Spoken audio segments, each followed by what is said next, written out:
Ako si Eliza Kianati Aguilar at ito ang aking output number 5. Kung ako ay bibigyan ng pagkakataon na ibahin ang wakas ng No Limitang Here, ito ang aking version.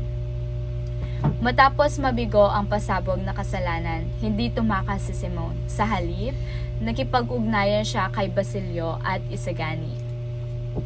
Dahil sa tulong ng mga ito, napagtanto ni Simone na ang tunay na pagbabago ay hindi sa dahas, kundi sa edukasyon at pagkakaisa.